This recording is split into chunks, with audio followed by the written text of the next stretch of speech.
You wake to burning sage and low chanting. Your door won't budge. They've locked it from the outside. Shadows crowd the hallway, gathering in total silence. It's your 18th birthday, your supposed coronation.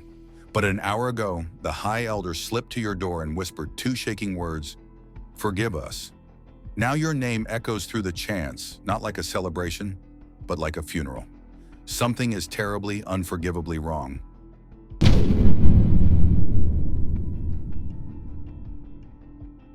You weren't born, you were delivered. That's what they told you. Your mother went into labor during a lunar eclipse, beneath a sky the color of dried blood. The elders say the stars aligned in patterns not seen for 3 centuries. When you emerged, you didn't cry. You stared, eyes wide and knowing, as if you'd brought secrets from somewhere else. They wrapped you in white silk and carried you through the compound, while every member of the congregation of the Endless Fall knelt in the dirt. Your nursery was a shrine. Candles burned day and night. Mirrors were forbidden. They said your reflection was too sacred for glass to contain women you'd later learn where priestesses rocked you to sleep with hymns about salvation and rebirth. The words never made sense, but their melodies burrowed into your bones. You have fragments of memory from those early years, hands always reaching for you, voices hushed in your presence, the weight of expectation you couldn't yet name. By age 3, you knew you were different. Other children weren't carried on cushioned litters. They didn't have their food tasted by attendants before every meal. When you scraped your knee, a dozen adults rushed to examine the wound as if your blood held prophecy. The compound's physician once kept a vial of it, labeled and dated, stored in a locked cabinet you weren't supposed to see. You saw it anyway. You've always been good at seeing things you shouldn't.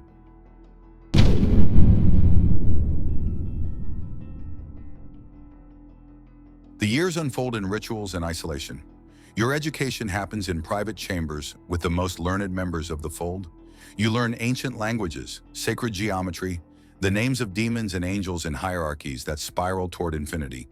Your teachers bow before speaking to you. They never meet your eyes. When you ask why, they say your gaze carries the weight of divine purpose. To look directly into it would be presumptuous. You have everything except freedom. Your quarters are lavish. Tapestries woven with gold thread, a bed carved from sandalwood, shelves of forbidden books that only you can touch, but the door locks from the outside. You're told it's for protection. The world beyond the compound is corrupt, diseased with doubt and sin. You are too precious to risk contamination. Some nights you stand at your window and watch the perimeter guards pace their routes, torches painting their faces in shifting shadows. You wonder if they're keeping threats out or keeping you in. Power flows through you, whether you want it or not. When you speak during ceremonies, hundreds hang on every syllable you've learned to wield silence as a weapon. A pause before answering can make grown men tremble. The younger initiates worship you with desperate intensity. They leave offerings at your door. Flowers, poems written in cramped handwriting, tokens made from carved bone. You don't know whether to feel moved or suffocated, probably both. But worship is a kind of violence. It flattens you into symbol, erases the parts of you that are simply human. You've never had a friend, only devotees. You've never made a choice, only fulfilled expectations. Loneliness becomes your constant companion, quiet and cold as the stone walls that surround you.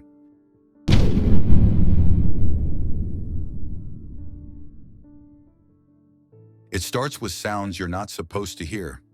Late one night, you wake to screaming from somewhere beneath the main temple, a part of the compound you've never been allowed to enter. The screams are raw and animal, full of a terror that makes your skin crawl. By morning, no one mentions it. When you ask your attendant, she goes pale and changes the subject so quickly, you know she's been instructed. You begin to notice other things. Certain members disappear without explanation. You're told they've transcended or moved to distant chapters, but their belongings are burned in overnight fires that stain the air with chemical sweetness. During the Festival of Descent, you're positioned at the head of a procession and told to keep your eyes forward, always forward. But you glance back once and see them leading a blindfolded girl toward the lower temple. She's weeping. Your handler grips your shoulder hard enough to bruise and hisses, "Do not look. This is not for you to see." The sermons begin to sound different. You've heard the elder mother's speeches 1,000 times, but now you catch phrases that prickle with new meaning. The sacred vessel, the ultimate offering, blood that purchases eternity. She speaks of your role in the great transformation, but never specifies what that role entails. When you were younger, you assumed it meant leadership. Now you're not sure. You start exploring. Your status grants you access to most areas, and the few guards who question you crumble under your steady gaze. In a storage room behind the Hall of First Mysteries, you find ceremonial knives laid out in rows. Dozens of them, each blade etched with your name. The silver gleams with meticulous care. These aren't decorative. These are tools.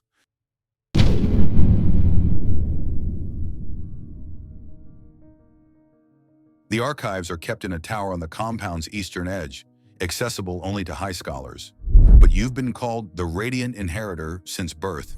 Who would dare deny you anything? The head archivist stammers when you arrive unannounced, but he steps aside. His hands shake as he closes the door behind you. The texts are older than the compound itself, some written on parchment that crumbles at the edges, others on thin sheets of hammered metal that ring softly when you turn them. You search for mentions of previous chosen ones. There must have been others, though no one ever speaks of them. After hours of reading by candlelight that makes the letters swim and blur, you find it, the cycle of the anointed. There have been 17 before you, each one raised in splendor, worshipped as the axis on which the world would turn, and each one offered to the void on the night of their 18th year, their blood and breath given to nourish the threshold between realms. The text is clinical in its horror. It describes preparation rituals, the preferred hour, midnight, the ceremonial phrases. One passage makes your stomach drop. The anointed must enter the sanctum willing and pure. Believing themselves beloved, doubt taints the offering. Your hands are numb. You read it again, searching for metaphor or misinterpretation. There is none. You are not the heir, you are the sacrifice. Everything, every kindness, every lesson, every moment of reverence has been designed to fatten you for slaughter. They've loved you the way farmers love livestock. You hear footsteps on the tower stairs. Someone's coming. You close the book carefully, slide it back into place, and force your expression into neutrality. When the archivist appears, you thank him calmly and leave. He bows low, relieved. He has no idea that the foundation of your world just shattered.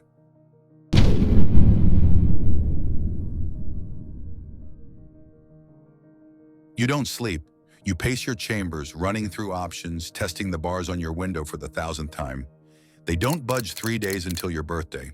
3 days until they walk you into the lower temple and open your throat like a ritual lamb.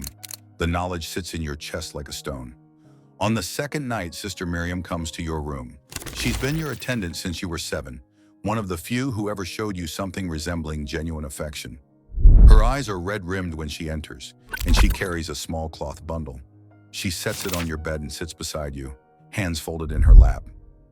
"I need you to know," she whispers, voice barely audible, "that I love you, that we all love you. What we do because the world will end without it." You stare at her. "You're going to kill me." She flinches like you've struck her. "You're going to save us." The ritual sustains the barrier between our realm and the consuming dark. Without it, everything, everyone, will be devoured. The anointed is chosen because they are pure enough, strong enough, to anchor the magic with their essence. "Did you tell the others that?" you ask, voice hollow. "The 17 who came before me." Tears spill down her cheeks. "We have no choice." "You have a choice," you say. "You're just too afraid to make it." She places the bundle in your hands inside. A key, a hooded cloak, a knife. "The east gate," she breathes. 2 hours past midnight. "I'll make sure the guards are pulled away if you run." Her voice breaks. "If you run, they'll come for me. They'll know it was me, but you deserve to run." She stands, smooths her robes, and leaves without another word. The door locks behind her with a soft, final click.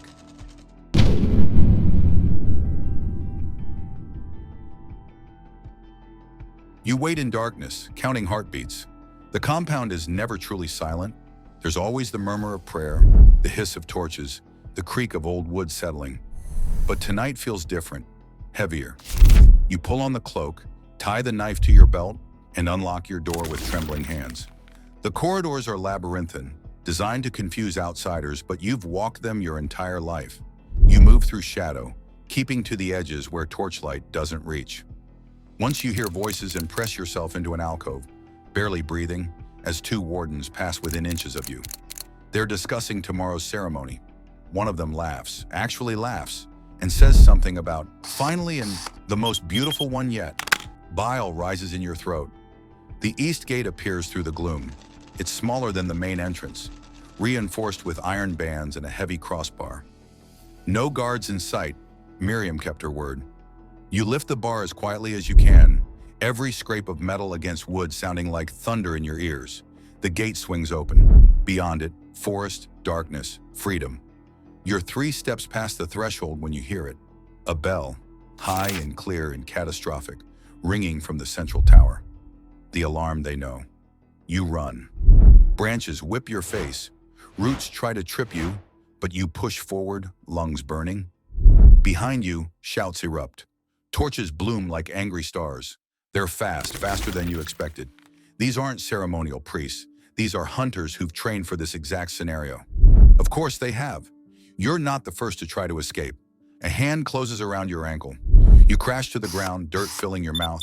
You twist, see the warden's face above you. Young, fervent, apologetic. Please, he says, don't make this harder. You drive the knife into his shoulder and he screams. You scramble up and keep running, his blood hot on your hands. You don't know how long you run. Time becomes meaningless, just breath and motion and the terrible certainty that they're gaining. Then, a cliff edge. You skid to a stop, stones tumbling into darkness below. A river rushes somewhere far beneath, invisible in the night. Behind you, torches close in, forming a semicircle. The High Elder steps forward, arms outstretched. Come home, she says gently. Your destiny awaits. You look down. You look back. You think of Sister Miriam's tears, of 17 names in a book, of all the lies wrapped in love. You think of what it means to be swallowed by darkness, theirs or the one they claim to hold at bay. You step backward into empty air.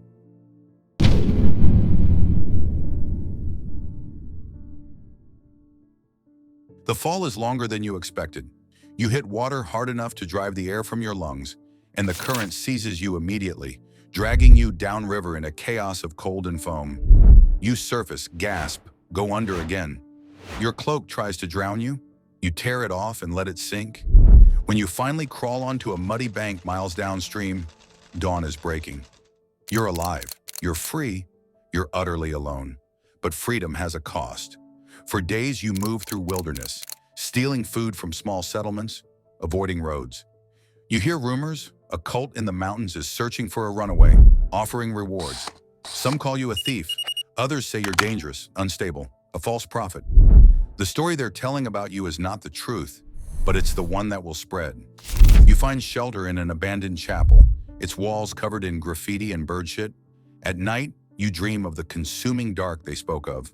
Whether it's real or just another lie to justify atrocity, you don't know. But you feel its presence sometimes, in the space between sleeping and waking, like something vast and patient, waiting just beyond the edge of perception. Months pass, maybe years. You change your name, your face, your story. You learn to live as no one special. It's harder than you expected.